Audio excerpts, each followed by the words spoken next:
mayopoma.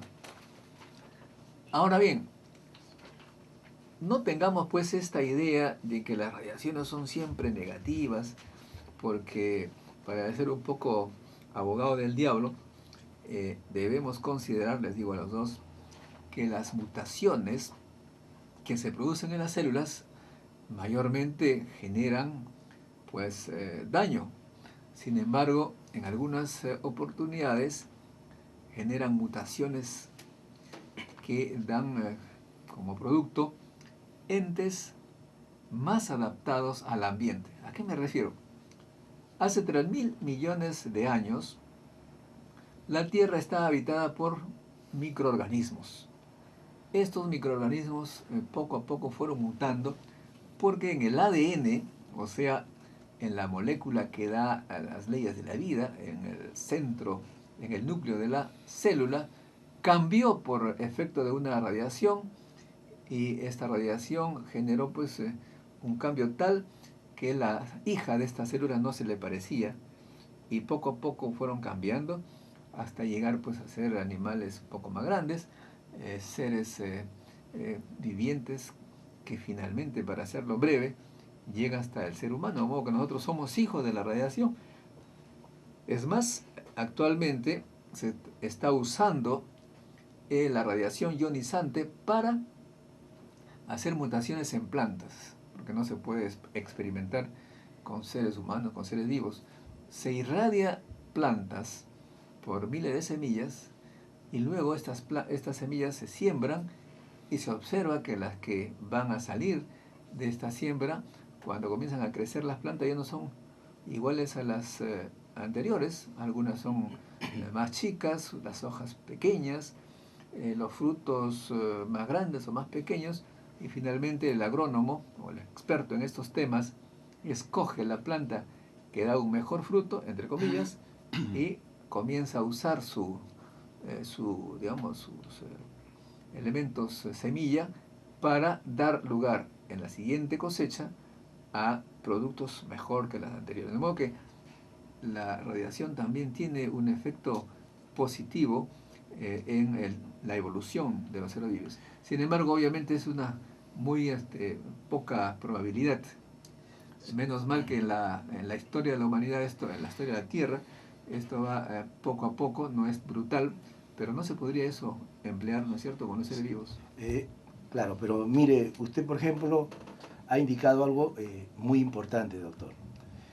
Cómo, a través de la investigación, de la ciencia y tecnología, se puede lograr obtener una serie de casos, situaciones que se beneficie en general a la sociedad. Por ejemplo, mencionábamos de que hay órganos tejidos que son sensibles frente a las radiaciones. En el caso concreto del uso de las radiaciones ionizantes a altas dosis, se identificó que los órganos más sensibles, los que potencialmente pudieran ser más afectados, eran aquellos órganos tejidos que tienen una reproducción celular intensa. Los cánceres. Claro. El caso, por ejemplo, de las gónadas, ¿no?, la médula ósea, por señalar algunos de los órganos tejidos. Identificando y haciéndose la investigación de esa situación, se observó, pues muy bien, hay aquellas células que se regeneran con gran intensidad, son las que son más sensibles, se ven más afectadas con las radiaciones. Entonces, ¿qué pasa si es que comenzamos a utilizar esta técnica más bien para el tratamiento del cáncer? Porque ¿qué ocurre en el caso del cáncer? En el cáncer, una vez que se forman las células malignas, estas se reproducen con gran intensidad. Entonces, los investigadores dijeron, estas pudieran ser sensibles frente a las radiaciones, por lo que estamos viendo que aquellos órganos tejidos que se reproducen con gran intensidad son los más sensibles. Y hoy día podemos decir que el tratamiento más efectivo para el cáncer justamente es utilizando radiaciones ionizantes. Permítame hacer otro ejemplo concreto. Si se aplicara altas dosis a los órganos genitales, se produciría la esterilización. Ese es un aspecto negativo para el ser humano. Sin embargo, visto cómo podía ser más bien aplicado esto para beneficio de la sociedad, se dijo, bueno, hay muchas plagas que destruyen cultivos, ¿no? Vuelven mucho más pobres a las sociedades en donde la agronomía, digamos, es intensa, ¿no? La parte agrícola. Y entonces indicaron, bueno, si lo que destruyen todos los cultivos son las plagas, ¿qué pasa si los sometemos a estas plagas a altas dosis y esterilizamos? De esa manera frenaríamos justamente que éstas se puedan reproducir con gran intensidad y de esa manera lo neutralizamos. Las propiedades destructivas de la radiación ionizante para eliminar algunos hechos. La mosca de la fruta, concretamente. Ahora, Víctor también útil. nos señalaba que igualmente los daños que produce la radiación no ionizante se utiliza para tratamiento de cáncer. Eso está ya dándose, ¿no es cierto? Claro, en lo que es tratamiento de cáncer hay varias técnicas. Una de las técnicas es, como decía, la utilización de nanopartículas y la irradiación con campos magnéticos, de tal manera que en el órgano blanco pues, se produce una corriente, digamos, un calentamiento muy fuerte que mata las células cancerígenas. Hay otro método que se llama hipertermia. La hipertermia es el direccionamiento con un haz muy fino, ¿no?, de la radiación hacia la zona cancerígena sin afectar las zonas colindantes, ¿no? Y se pone una temperatura muy alta, por encima de 44 grados centígrados, que mata completamente esas células, ¿no? Entonces, por ejemplo, se está usando como tratamiento complementario a lo que es radioterapia o quimioterapia, en el caso de cáncer de mama, en el caso de otros cánceres, ¿no? Pero aparte de esos efectos positivos, las radiaciones, por ejemplo, también se utilizan en el caso de agricultura. Yo tengo conocimiento de que, por ejemplo, en Cuba se está utilizando mucho en lo que es reforestación. Normalmente la eficiencia de reforestación es muy baja, pero si uno a las radículas que se le pone un campo magnético, entonces el rendimiento es mucho mayor.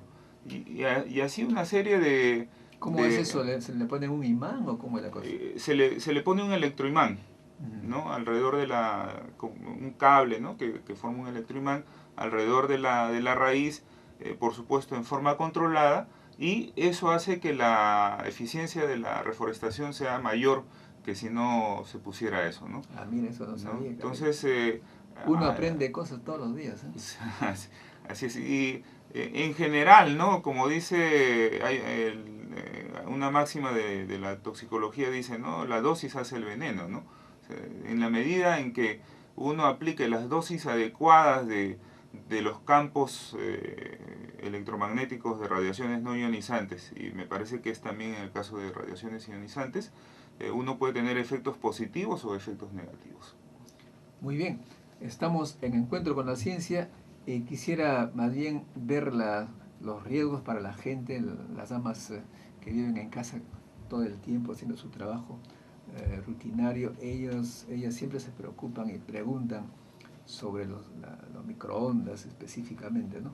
Se piensa que tiene efectos dañinos en los alimentos y también en ellas eventualmente. ¿Cuál es el resultado de los estudios que ha hecho INICTEL respecto a estas preocupaciones? Bueno, dicen, por ejemplo, concretamente que debería hacerse control de calidad de estos aparatos que nos venden. Claro, INICTEL UNI ha hecho un diagnóstico de la radiación de hornos microondas y además se ha revisado la literatura en cuanto a efectos en la salud, ¿no? Y normalmente un horno microondas cumple con las especificaciones que limitan la exposición de las personas en las cercanías, ¿no? Pero hay casos de mal uso de los hornos microondas, ¿no? Por ejemplo, hay personas que trabajan en negocios de comida.